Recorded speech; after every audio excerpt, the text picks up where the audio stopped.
Greek mythology. I'm going to talk about two goddesses in particular. And my research is based mainly on this book. It's from Joseph Campbell, who's written a lot about mythology.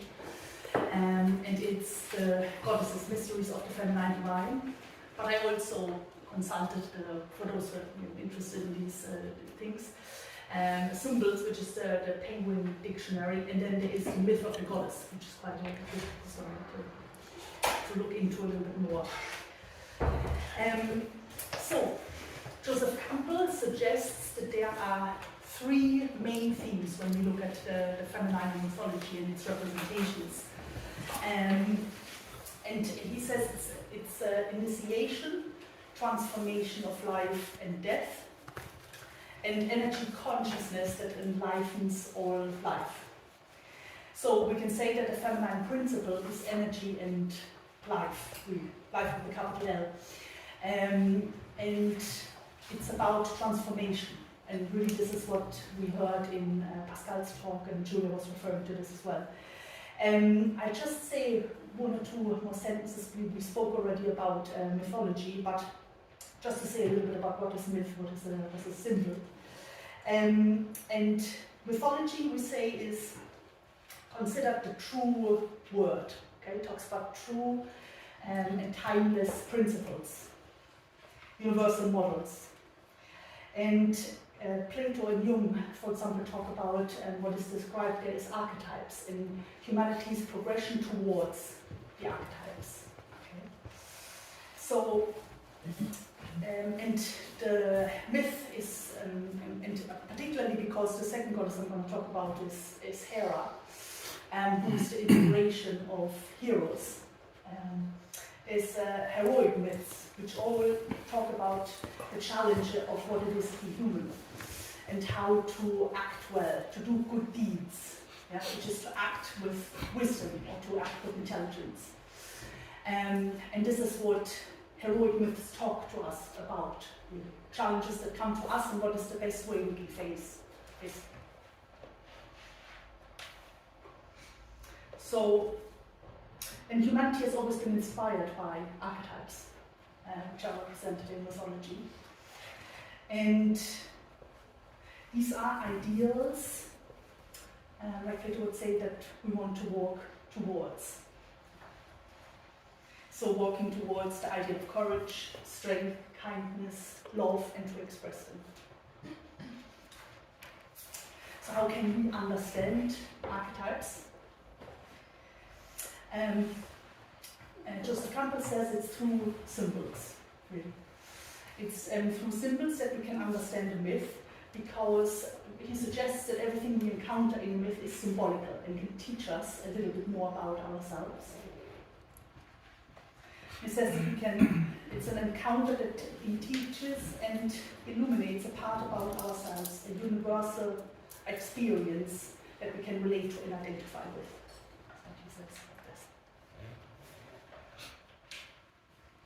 So symbols, and Julia mentioned, is a carrier.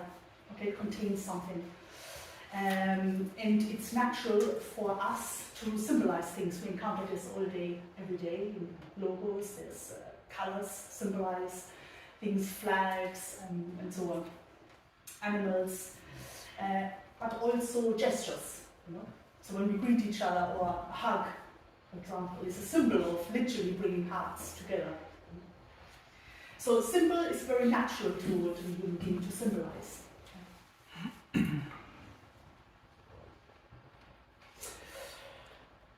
So in my talk, I'll start with Artemis, or which is the Greek goddess, or her Roman counterpart, which is Diana.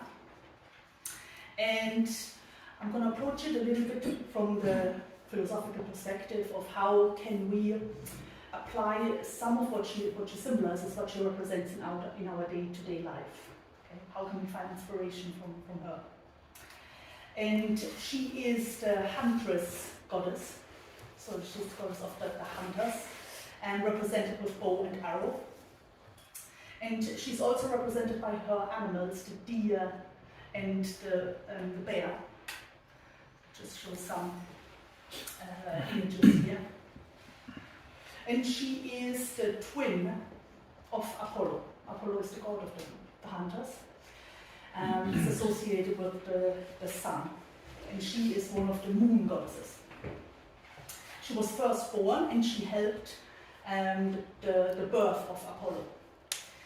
And so she is also associated with the protectress of the child in childbirth.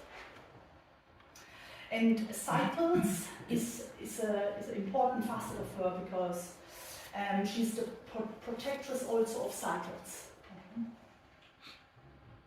And Joseph Campbell says the feminine principle represents, creates time and space, okay, which is the cycles. And that's why the feminine is often represented as the moon. There are different phases of the moon which represent the different cycles. And cycles are indeed one of the universal laws. And cycles is what enables or brings about a transformation. That's why she is also symbolic of initiation or education. So cycles represent and enable progress and development.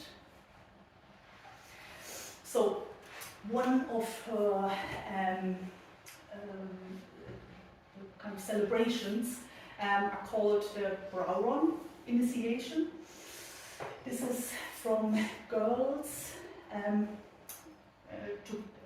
Girls had to enact to be bears in this celebration, and to help to kill off their wild tendencies, to become part of the society, so to become socially responsible adults, as described.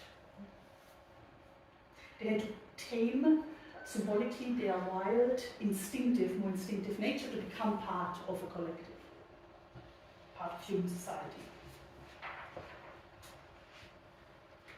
So Artemis therefore had the role of the guide, the educator, to help people to give birth to themselves. This is described. Because educator in the true or the original sense of the word, which comes from educere, to bring out the best, the highest in us, or how it would be described, to replace our wild, more instinctive nature, instinctive tendencies with the higher expressions of what it means to be human. How to become part of a collective. So what are some attributes or qualities, for example, that enable us to become part of a well-functioning society? It's to be able to, for example, moderate ourselves, to have more empathy, for others. Acceptance of different views, resolving conflicts without aggression but with respect. Just give some examples. So what does initiation mean? It means that we reach a different level of consciousness. So it's described as an irreversible step of a newly gained consciousness. And this happens naturally in life. Yeah? So, when we were born, toddler into kind of teenage years and then younger adult life, we become progressively more independent, more self-sufficient. So, and this is the journey of the human being. But from a philosophical point of view, this is also described as a conscious choice to develop and progress, not in kind of technical sense of learning more skills or so, but to develop and discover more of the inner qualities that we have as human beings. Qualities of resilience, resourcefulness, kindness, generosity. And all myths really describe to engage into this process consciously, to go towards the shadows, the dark parts in ourselves, and to shed light. And what are the shadows inside of ourselves? They are usually things that we fear, that we avoid. We don't want to go there to look at. And they hold us back from engaging into life more fully, to become more whole. And so to overcome those fears, we have to engage and shed light into this little by little. And she is the goddess of the moon. So she hunts at night. That's how it's even described. Yeah. So what's the symbolism of the archer? The bow and the arrow are representative of the mind, of clear, precise, swift decision-taking. And the arrow is also symbolic of the connection between heaven and earth. So the acquisition of something that is presently out of reach. Symbolic of intuition. We grasp something quickly. And to say the arrows of the gods never miss. So it's described as intelligent, decisive action. So she is killing swiftly, say, all instincts that arise in her that are a threat to her dignity, yeah, to her honor, her uprightness. It's very interesting, and Pascal mentioned in the first talk a little bit about some ancient goddesses as well. They, for example, would say also to be watchful over our thoughts and actions. And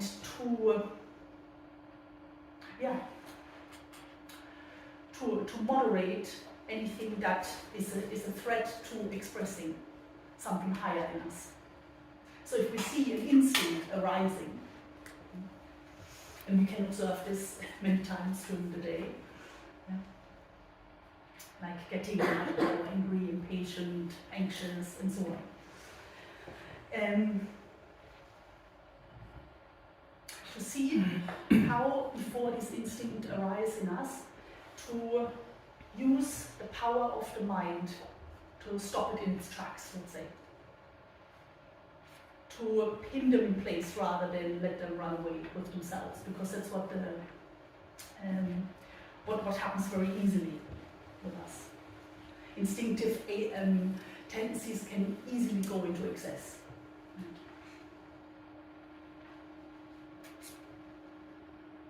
It's like example of the excess of finding out about something. Yeah? We can get kind of quickly locked into reading and researching more and more and more about all facets of something.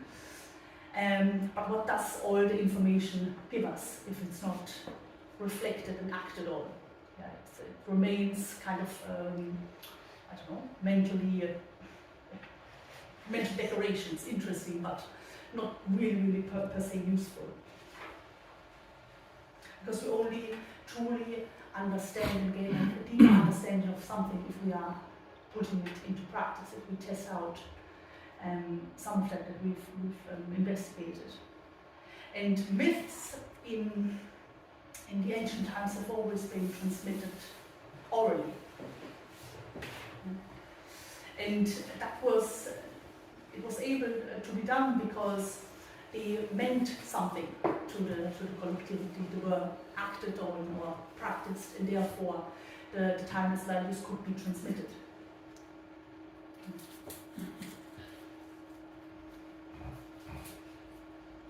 So it's worth reflecting on what are instinctive tendencies that we have, and how do we deal with those, let's say. So an example is kind of one that we might be all familiar with, the procrastination. Yeah? Something needs to be done, and we might wait until the last moment to start or something like this. And so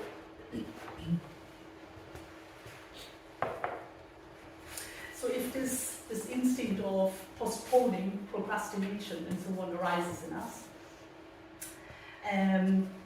we could think of Artemis and her arrows to kill off, this initial instinct of, you can call it laziness and so on as well in some cases.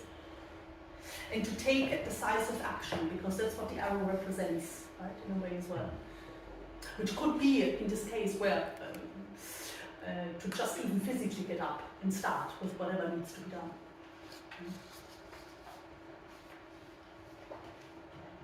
So they talk about in the myths about killing off these tendencies, but it's not so much killing, particularly not some of our instincts, because of course we have to maintain instinct of conservation, protect ourselves. But if it goes into excess and it becomes overprotection, this is where it holds us back to engage into life. Right? And she indeed doesn't kill all the animals in the forest, but only those that threaten to, so she kills in order to maintain balance or moderation. But to find the right measure. And if we get to see, let's say, the foreshadowings of our instincts, it becomes more easy for us to act upon it there as well. So we can anticipate it more. It's like, again, Artemis in the woods before she sees one of the animals. She sees maybe the shadow first, hears the rustling first. And then when the time is right and the animal comes in sight, our instinct arrives, she's ready to hit it. And it says that she swiftly stops it with her gentle arrow. And for me this is very interesting that it's described as gentle, because when we try to, in this element of educate, transform ourselves, it doesn't have to be with force, but it has to be a decisive action that needs clear purpose, clear decision. And it's the same on the other side. If we want to develop, for example, something new, latent potential, how Plato would call it, like courage. So if we want to become more courageous, less anxious, less afraid, we need to develop courage. But what are the kind of the little foreshadowings, okay, when we are the opposite of courageous? What is the little voice that is telling us? I'm not ready, this is not the right time, and so on. Whatever the voice is that we hear.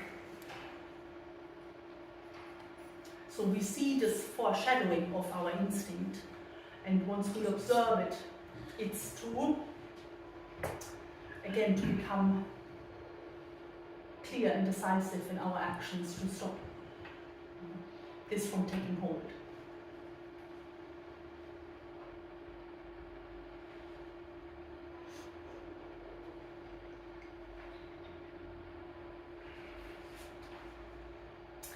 Another aspect of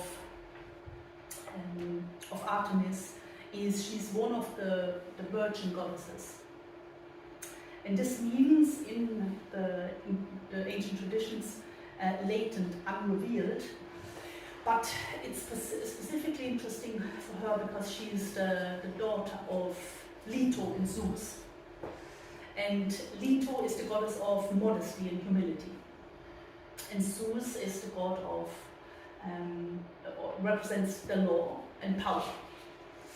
So her being the daughter of Leto and Zeus means it's curious combinations. They seem to be opposites. Okay. But how does power express itself? Through the channel of modesty and humility. It says that humility and modesty doesn't contaminate power. It lets it express itself clean, let's say, clearly, unaltered. And there's a Taoist example which says, or it gives the image of we should be like a bamboo, where the light of the spirit of our highest ideals passes through us, without being altered in any way.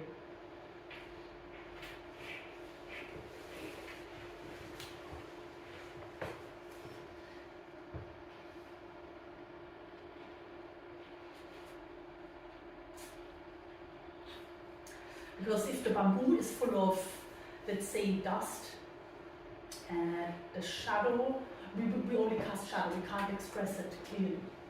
Okay.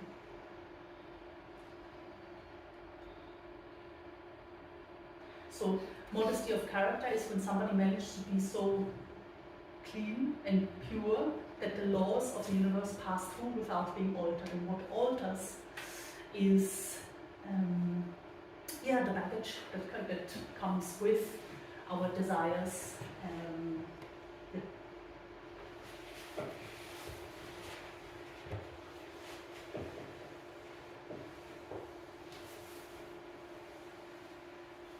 So how do we keep this, or our channel, let's say, clean? This is to be free from, a little bit more free from desires. That's why she's represented as the huntress and the hunted. So she hunts for the impulses of instinct in herself. And she kills them with decisive action. But again, it's this idea of to describe the arrows as gentle arrows, going straight to the heart of the matter, to be very precise. But it's this idea of correction in an almost unnoticeable way. So she's the educator that corrects without much force.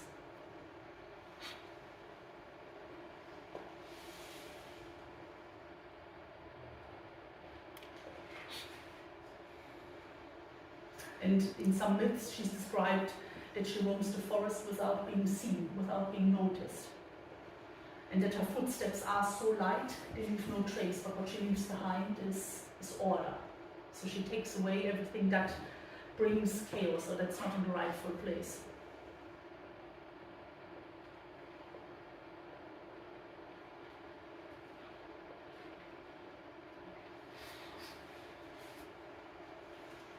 Right. So the next goddess I wanted to talk about is Hera.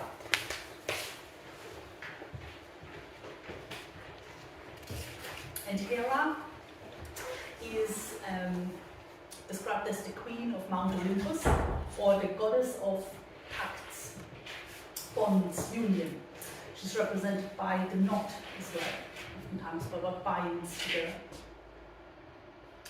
And Zeus and Hera are two expressions really of the same archetype. And she is representative of the full lunar cycle itself, not the different phases, but the fully realized feminine principle. Her symbol is the peacock. When the tail is fully extended, it represents the whole universe and everything that is connected in the universe. So she also represents, or is the initiator, the educator. So she helps heroes to fulfill their destiny. So for example, the great hero Hercules means glory of Hera. She puts him on the path of becoming a god by setting the 12 labors of Hercules. So she's representing virtue, the timeless quality of commitment to our highest ideals. And it's interesting because we all have fragilities and weaknesses, but do we let them, we don't always let them, of course, direct our actions and therefore our life.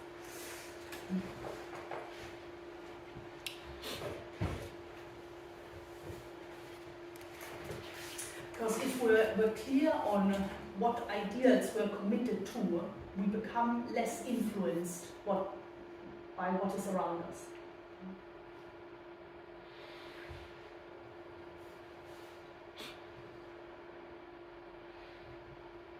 So she represents that value in us that can commit fully to whatever is an idea. So it's the virtue of the commitment to our soul, to become more just, more good, truthful. If I'm committed, for example, to honesty, I might encounter situations where corruption comes easily, but if I'm committed to honesty, I have an allegiance, let's say, with honesty, that will pull me out of the circumstance and give direction and vision.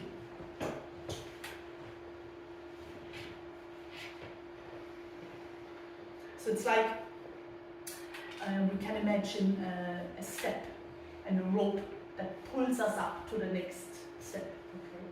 So she is sometimes represented with a rope, or some of the mythology talks about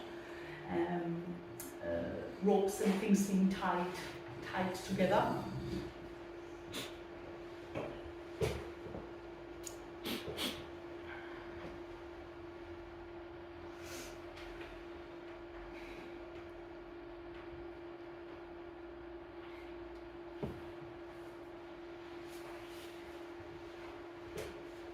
Because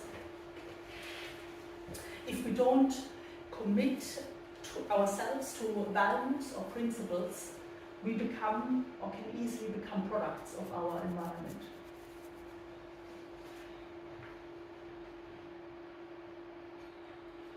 So if we, for example, if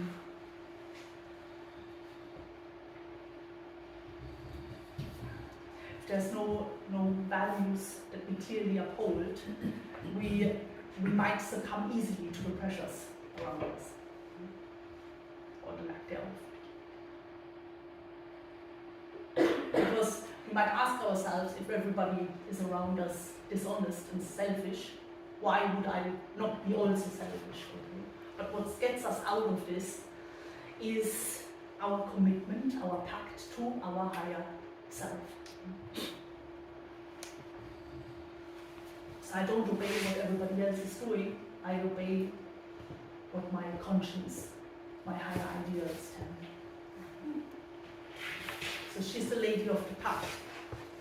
Everybody who wants to transform themselves, has to follow those sacred canons, that's how it's described as well.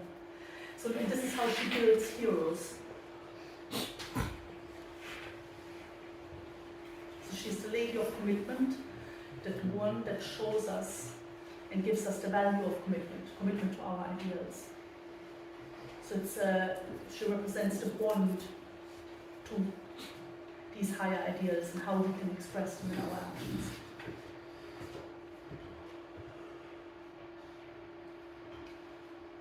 So both archetypes show us in different ways how to reach a different level of consciousness for ourselves, for our lives. Artemis directs us to be attentive to what corrupts us, swiftly but gently kill these instinctive tendencies. And Hera suggests to leave them behind, to reach towards something higher, to express our higher nature, to retie that knot to our ideals and strengthen that commitment to ourselves.